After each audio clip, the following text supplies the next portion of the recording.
Alors que les manifestations qui se répandent font des ravages dans les villes à travers le pays, les membres de la communauté noire appellent à mettre fin à la violence.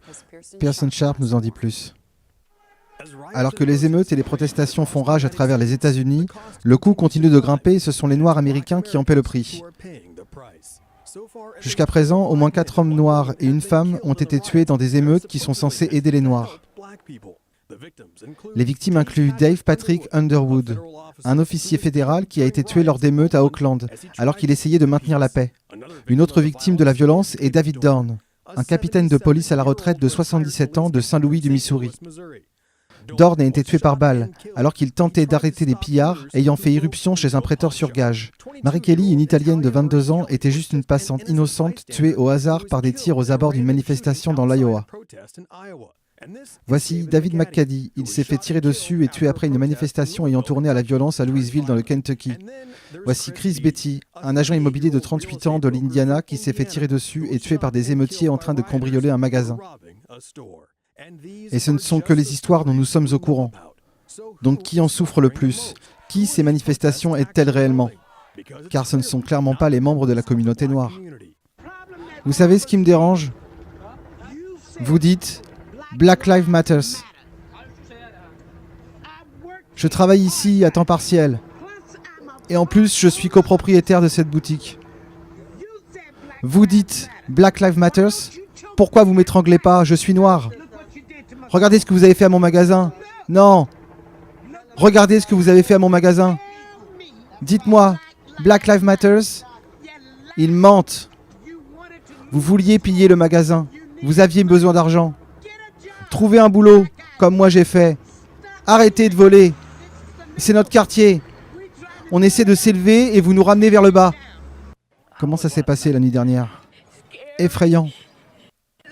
Ils sont allés directement dans le magasin, tout à $1.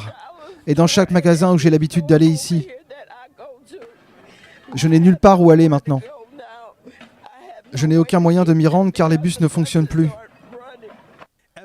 Des témoignages s'accumulent sur les influences extérieures, des antifas jusqu'à George Soros, qui promeuvent encore plus de violence en vue de perturber le pays.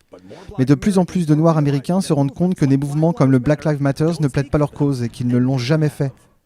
Black Lives Matter, c'est une blague. Quand des Noirs tuent d'autres Noirs, ils ne font pas tout ce bordel. Les seules fois qu'ils le font, c'est quand des Blancs le font. Ce sont eux les racistes. Ce sont eux les racistes. Parce que les flics blancs, c'est mal qu'un flic blanc tue un Noir, évidemment. Mais si c'est important, ça devrait l'être tout le temps. Parce que de plus en plus de violences se déroulent et que la police capture ceux qui se trouvent derrière, il devient de plus en plus clair que les personnes impliquées pourraient ne pas se soucier réellement de lutter contre le racisme. Nous t'avons vu au magasin New Balance. Pourquoi étais-tu là-bas?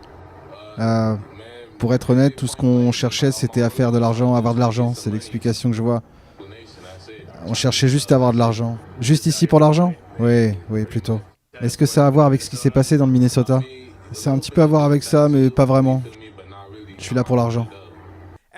Alors que la famille de George Floyd condamne la violence, alors que plus de vies sont perdues et que plus de maisons et de quartiers sont détruits, la question doit être posée. Qui les manifestants sont-ils en train d'aider? L'idée, c'est de créer un groupe de personnes qui se sentent opprimées, ok?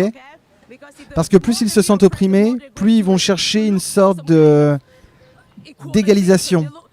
Mais personne n'est opprimé en Amérique. Aucun Noir en Amérique. Je ne me sens pas opprimé, je vous le dis.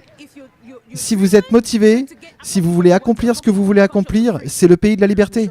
C'était Pearson Sharp pour One American News.